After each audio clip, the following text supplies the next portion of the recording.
I was just wondering, well, when people put gas or oil in their boats or cars, so they can move around, do they ever stop to think about where the gas or the oil comes from? Huh? You know that some of it comes from way down under the ocean? Yeah. There, I'll show you. Come with me.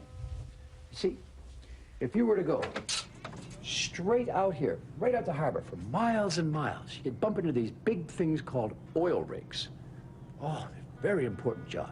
The only thing is, the oil rigs know it. See, every now and then, they start to think that they're just a little more important than the other boats and ships. Oh, we had an oil rig named Tex in here for repairs a while ago. Well, that big fella got into trouble here in the harbor. And it wasn't that long ago.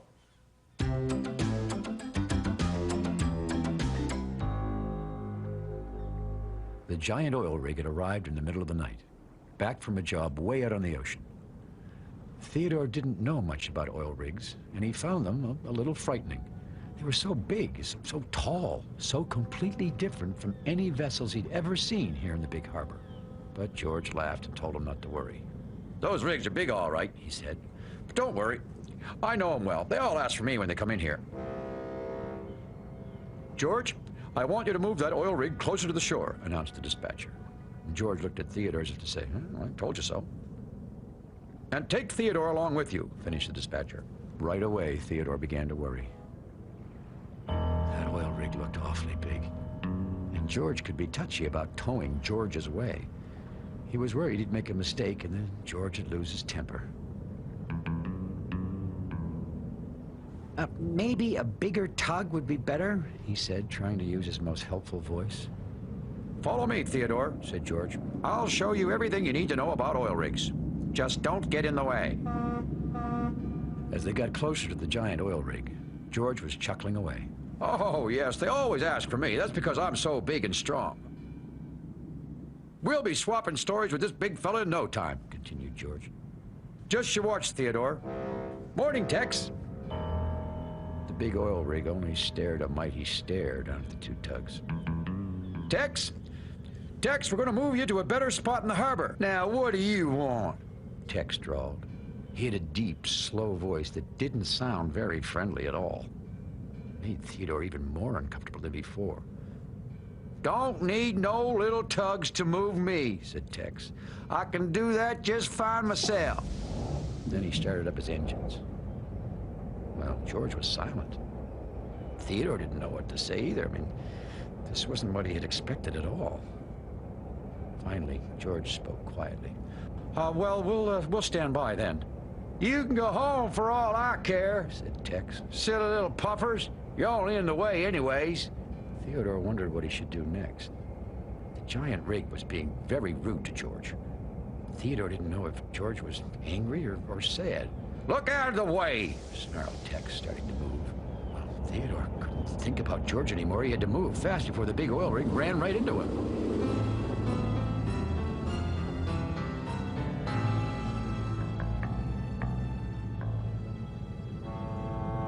Now, as soon as George and Theodore were back at their dock, Theodore was eager to find out what it was like to work with the oil rig. Did he tell you lots of stories about the ocean? Asked Theodore. He was pretty tired, said George. Well, we figured we'd better let him get some rest. He wanted us to stay, but... Theodore stared at George. Why, that wasn't true at all. I guess George gave you a good lesson about moving oil rigs, eh, Theodore? Said Theodore.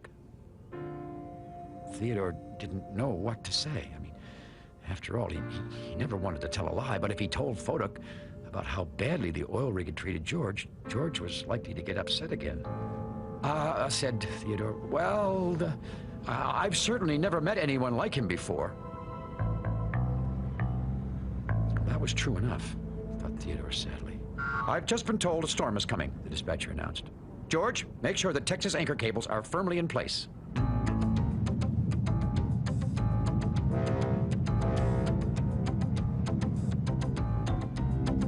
Theodore was towing Bobby Barge to his dock before the storm when he saw George idling near the oil rig.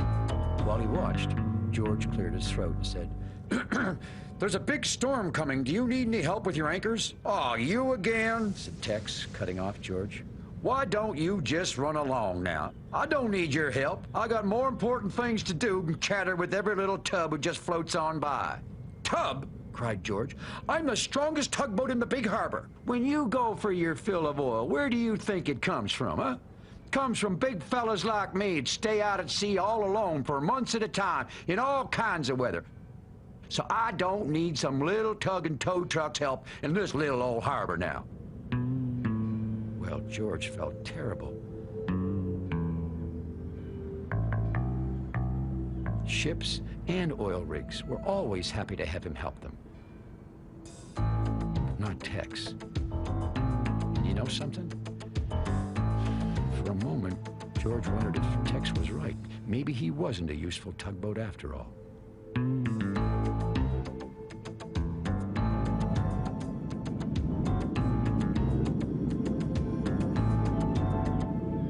It looks like that oil rig is still being mean to George, Bobby, said Theodore. As usual, Bobby didn't say anything. Barges are so nice and quiet, thought Theodore.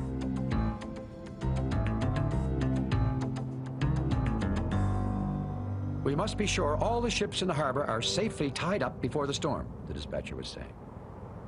What's wrong with George? Whispered Hank to Fodak. He had noticed that George seemed very sad, floating off by himself. I don't know, said Fodak, glancing at the gathering clouds. He just got back from telling that big oil rig about the storm. That oil rig is only a bundle of rods and rails, said Theodore. Fodak was surprised with how upset Theodore seemed to be about the oil rig. Tugboats always do what's best for any ships on the water, Theodore, said Fodak. No matter what kind they are. Theodore sighed. He hoped the big oil rig would soon go back out to sea again. It's going to be a big storm, said Emily, shivering. You can feel it in the wind.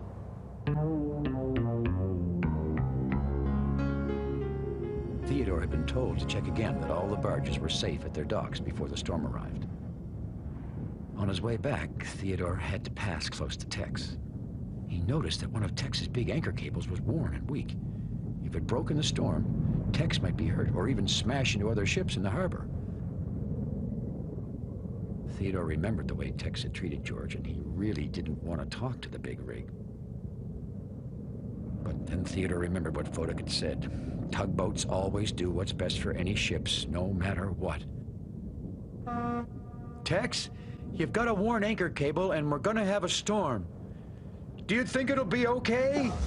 Listen, little puffer, replied Tex. I rode out hurricanes on a wide open ocean on these here anchor cables. I bet you never even been out on ocean. No, I haven't, sir, admitted Theodore. Well, you just mind your own business then, drawled Tex.